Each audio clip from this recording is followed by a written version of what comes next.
I was never the favorite.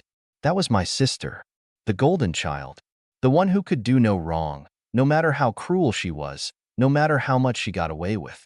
My mom? She adored her. And me? I was just there, an afterthought, a shadow in my own home. It had always been this way. Growing up, I learned quickly that my opinions didn't matter. My dreams weren't important. My feelings? They were either ignored or ridiculed.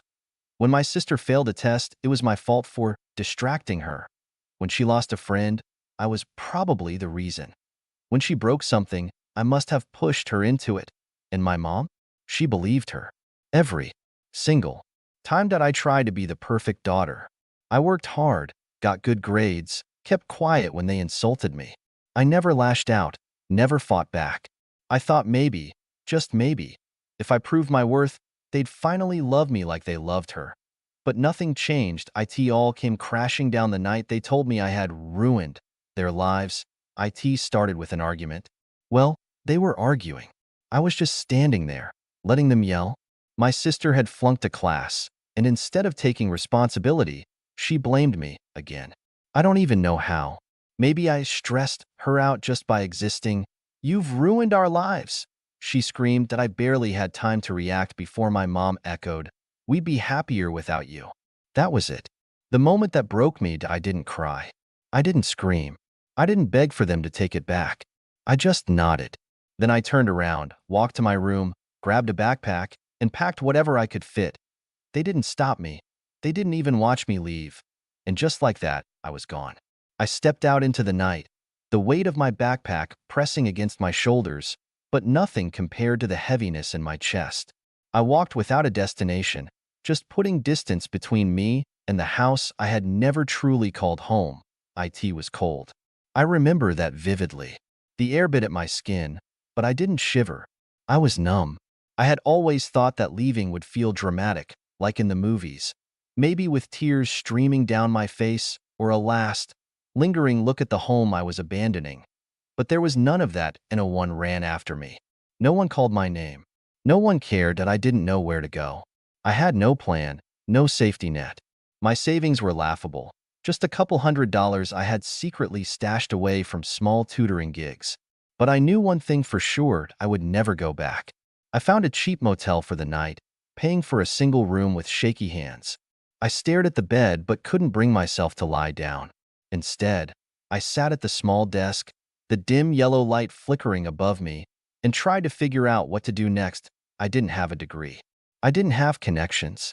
I barely had money, but I had one advantage. I had spent my entire life being ignored, underestimated. No one had ever handed me anything. If I was going to make it, I'd have to build something from nothing. I started with what I knew: studying. It sounded ridiculous at the time, but I was good at it. I had spent years excelling in school, tutoring other kids, helping people understand complex subjects. Maybe, just maybe, I could turn that into something. The next day, I walked into a small cafe, ordered the cheapest coffee on the menu, and used their free Wi-Fi to apply for every online tutoring gig I could find. I set my rates low, just enough to get people to notice me. At first, it was barely enough to survive. I lived off instant noodles and dollar store groceries. I rented a room in a shared apartment with 3 strangers who barely acknowledged my existence. But it was still better than where I had come from, because every day, I woke up knowing that no one would scream at me, and no one would blame me for their failures, and no one would tell me I was ruining their lives. And that was enough. The months passed. My tutoring gigs grew. 1 client turned into 3. 3 turned into 10. Soon, I was making enough to move into a tiny studio apartment, barely more than a box, but it was mine. And yet, through all of it, my family never called. Not once. Not on my birthday. Not on holidays. Not even to check if I was alive. It hurt, in the way old wounds do, deep, silent, lingering. But I told myself it was fine. If they didn't care, then neither did I. A year into my new life, things changed. That I had built up a reputation as a tutor, specializing in college entrance exams. I had students from all over the country reaching out to me, desperate for help, but I was still trading time for money, and I knew that wasn't sustainable. That's when I got an idea. What if I turn my lessons into something bigger? Something scalable? I spent months studying digital marketing, watching hours of free YouTube content, reading every article I could find. Then, I started creating my own online course. The ultimate SAT prep guide.it was a risk. I poured every spare dollar I had into designing the course, building a website, running ads. At first, sales trickled in. One here, two there. Then, something shifted. Word of mouth spread. Students started raving about my methods, sharing them online. And then, almost overnight, it exploded. I woke up one morning to see that my sales had tripled, then quadrupled. Within a few months, I was making more than I had ever thought possible. I moved into a sleek, high-rise apartment, the kind I used to dream about. I traveled, met people who actually respected me, built friendships that weren't based on obligation or blood. I had done it. I had built myself from nothing. And my family, they were nowhere to be found. Not a single message, not a single call. They didn't care about me. Until this morning, when my phone buzzed, I barely glanced at it. But then I saw the notifications. Mom's 6 missed calls. Sister 8 missed calls. I stared at the screen, heart pounding. After all this time? After they had made it so clear they never wanted me, I let out a slow breath. I had changed. I wasn't the weak, desperate girl they had pushed out of their lives. I wasn't their punching bag anymore. Whatever they wanted, it wasn't going to be an apology, and I had no intention of making it easy for them. I sat there, staring at the screen for what felt like hours, but in reality, it was only a few minutes. My mind raced. What could they possibly want after all this time? Mom had never once apologized for how she treated me. She had never admitted how she constantly chose my sister over me. And my sister? She hadn't even cared to notice I was gone until now. But now, after everything, they wanted me. I finally decided to pick up. It was almost surreal, hearing her voice after so long. "Hello?" I said, keeping my voice neutral. "Sweetie, please, we need to talk." Mom's voice trembled. "Sweetie? After everything?" She hadn't called me that in years. The fake tenderness stung. "What's going on?" I asked, not hiding my disbelief. There was a long pause. We've fallen on hard times," Mom continued, her voice cracking. "Your sister, she's been having trouble at school again, and with everything going on, we just don't have enough. We need your help." I bit my lip, feeling a strange mix of satisfaction and rage bubbling up inside me. This is why they were calling me now. What kind of help? I asked, keeping my tone calm. "We need money," she blurted out. "Your sister's tuition, it's due. And we have bills we can't pay. I know we've never been there for you. But, please, we're struggling. We need you to help us. We know it's a lot to ask, but, please, we've tried everything." I could hear her sniffle. Maybe it was genuine. Or maybe it was just guilt trying to worm its way back in. "Please," she repeated. "We need you back. We need your support." The words hung in the air. My support? The same support they had rejected for years. I closed my eyes for a moment, trying to control the rush of emotions threatening to choke me. How could they think this was okay? It was the first time in a long time that I felt something other than indifference. It was laughable. "You're serious?" I said, a bitter laugh escaping my lips. "You really think I'll come back and help you after everything?" There was a pause, followed by my mom's desperate voice. "Please, don't do this. We know we messed up, but we're your family. You can't just leave us like this. You never cared about me when I needed you." I shot back, my voice trembling with suppressed anger. "You were too busy with your golden child. You let me disappear. You told me you'd be better off without me." I paused, feeling the rage bubble up in my chest, but I held it in check. I wasn't going to let them see how much they had hurt me. I wasn't going to let them twist this back on me. "I don't owe you anything," I said, every word sharp as glass. Another long pause. My sister's voice came through next, sounding frantic and panicked. I know I was horrible to you, but I need your help. I messed up, okay? I didn't mean it. I've been trying to fix things, but I don't know what to do anymore." I almost laughed. "Fix things? How did you fix years of pain?" "I don't want your apologies," I said coldly. And I don't owe you my money or my help. You can figure it out just like I did. But please, just, my sister's voice wavered. But I cut her off. No. You should have thought about this before you kicked me out of your lives. I could feel my heart racing as I hung up the phone, but the adrenaline wasn't just from anger. It was from the satisfaction. The satisfaction of knowing that they needed me. After years of silence, of pretending I didn't exist, they needed me. I stood up, pacing the room, letting the reality of the situation sink in. They weren't calling to apologize. They weren't calling because they missed me. They were calling because they needed me to fix their mess. And now that they were struggling, they realized what they had thrown away. But it didn't matter to me.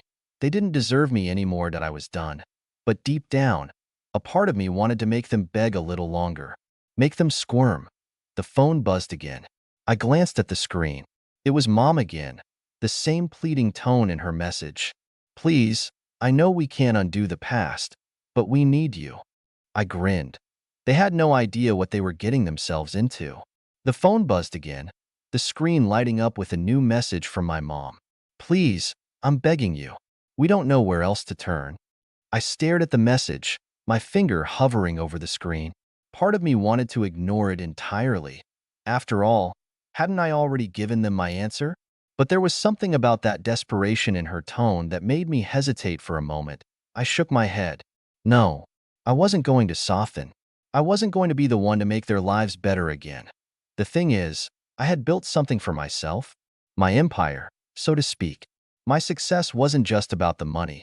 It was about the power to decide who got to be a part of my life. And my family didn't deserve that privilege anymore. I set the phone down, walked to the window, and looked out at the city. From this vantage point, everything felt so distant, so small. The struggles of my old life felt like they belonged to someone else. I wasn't that person anymore. I wasn't their burden. Yet, the messages kept coming. I took a breath. I wasn't going to give in.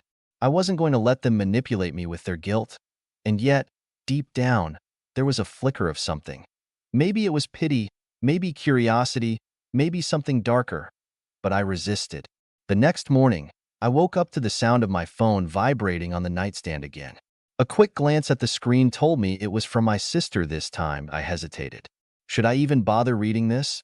But my thumb swiped across the screen before I could think about it too long. The message came in. I know I can't change the past, but I've been trying so hard to get into college. They rejected me, and now Mom's saying that if we don't get the money for the retake, I'll never make it. Please, please, I'm so sorry. I felt a pang of something unfamiliar. Not sympathy, not guilt, but something that made me pause. Was this genuine? Was this really my sister begging me, or was she just playing her part?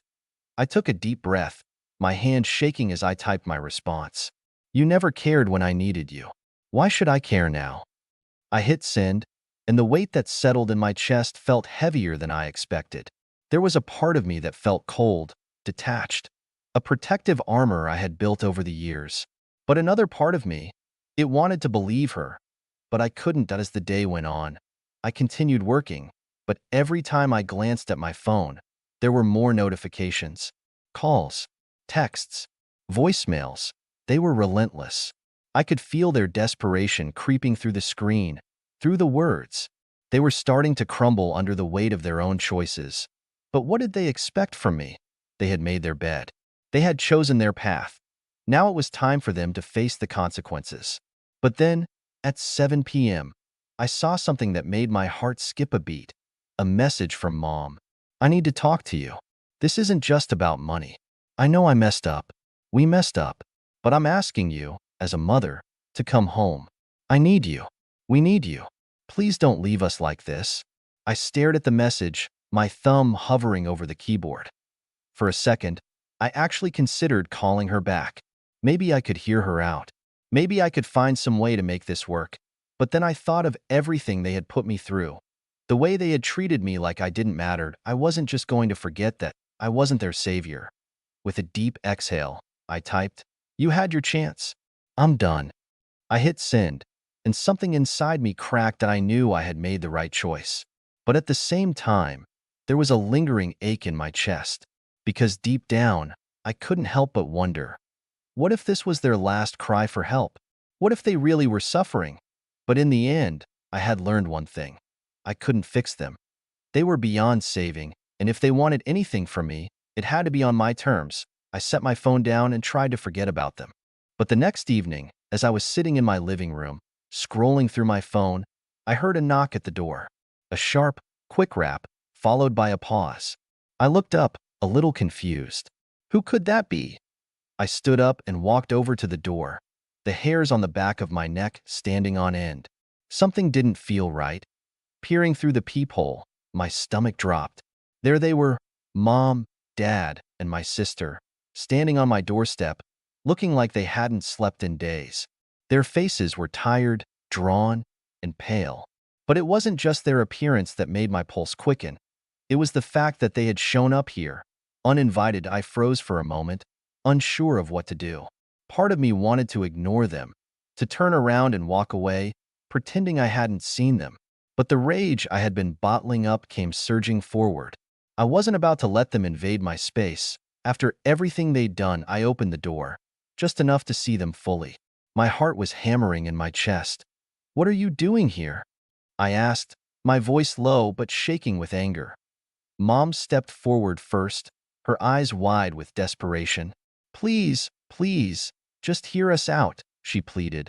Her voice trembling, I stared at her. The same woman who had told me she'd be better off without me, who had shoved me aside time and time again. And now she was standing on my doorstep, asking for help. "What the hell are you doing here?" I repeated, my tone rising. "You think just because you show up at my door, I'm going to take you back? You think I'm going to forget everything you've done?" Dad shifted uncomfortably behind Mom, but he didn't speak. My sister stood next to him, her eyes on the ground, avoiding my gaze. We're sorry," Mom said, her voice breaking. "We've been trying to reach you, but we know we've messed up. It's just so hard, and we don't know what else to do. You're the only one who can help us. The only one who can help you." I felt the anger rise up like a tidal wave. "You didn't need me before. Why now?" "You had years to fix this," I snapped. "Years. And you never once bothered to reach out, to make things right. Not when it mattered. And now you think you can just show up here and make everything okay?" They were silent for a moment, clearly taken aback by my coldness. Mom's eyes welled with tears, but I couldn't bring myself to care. "We've been struggling," she continued, her voice a desperate whisper. "We don't have money for rent. Your sister's future is slipping away. I don't know what else to do." "Don't tell me you don't know what else to do," I said, my voice shaking with fury now. "You had choices. You made choices, and I wasn't part of them. But now that everything's falling apart, suddenly you want me?" Mom took a step forward, her hand outstretched. "Please, just listen." I slammed the door in her face, the sound of it reverberating through the house. The noise echoed in my ears, and for a second, I felt a rush of power. I could finally control this situation. But as I stood there, my hand resting on the door handle, something gnawed at me. Something twisted in my gut wasn't guilt. It was something worse. It was the realization that they had come here, to me, because they had nowhere else to turn. And they had shown up, not because they wanted to fix our relationship, not because they were truly sorry, but because they needed me. And I hated it. They didn't deserve me. But the anger wasn't the only thing I felt. There was a part of me that wanted to hurt them, to let them see just how badly they had messed up, to make them feel the weight of their own actions. And the fact that they thought they could just show up on my doorstep, it made me angrier than anything else. I walked away from the door, leaving them standing on the other side. But they didn't leave. I could hear them talking outside. Mom was pleading. My sister was crying. Dad was trying to comfort them. I couldn't stand it anymore. The anger inside me was overwhelming, and I knew that if I didn't do something, I would regret it. So, I opened the door again. There they were, standing there, still waiting. The desperation was written all over their faces. Mom's eyes were red from crying. My sister's head hung low in shame, and Dad, he looked defeated, like a man who had lost everything and didn't know how to get it back. For a moment, I just stood there, taking in the sight of them. The family that had hurt me. The family that had made me feel worthless. invisible. And now they were here, asking for help. But what did I owe them? Nothing. I took a deep breath, and then, without a word, I looked at them one last time. No, you don't get to come here and expect forgiveness just because you're struggling now. The words came out cold, hard, like a knife slicing through the tension. I didn't feel an ounce of regret as I said them. They deserved to hear the truth. You had years to fix this, I continued, my voice steady but firm. Years to realize what you lost. But you didn't care then, and I'm not going to be your solution now. I saw Mom open her mouth to protest, but I held up my hand, silencing her. I've built my life, my success, from the ground up, and I'm not going to let you destroy it too. You don't get to come into my life and expect everything to magically change because you've hit rock bottom. Their eyes started to well up again, but I couldn't feel anything. No guilt, no remorse. Just a quiet satisfaction, knowing I was finally putting myself first. Go, I said simply, my voice unwavering. Fix your own mess. I'm done. With that, I closed the door for the last time. Weeks passed, and I kept living my life. My business grew. My network expanded, and I felt more alive than ever. I had become the person I'd always wanted to be, the person who didn't have to apologize for their success, the person who had learned to let go of the toxic parts of their past. I never heard from them again. Not even a message, not even a call. And you know what? That was fine. It was a quiet peace I hadn't realized I'd been craving. And as time went on, I came to understand something important. The people who hurt you, the people who abandoned you, are not the ones you should be looking to for validation. You're the one who matters. You're the one who gets to decide your future. And in the end, I had learned one very simple truth. You can't keep giving to people who never gave you anything back. The door closed for good.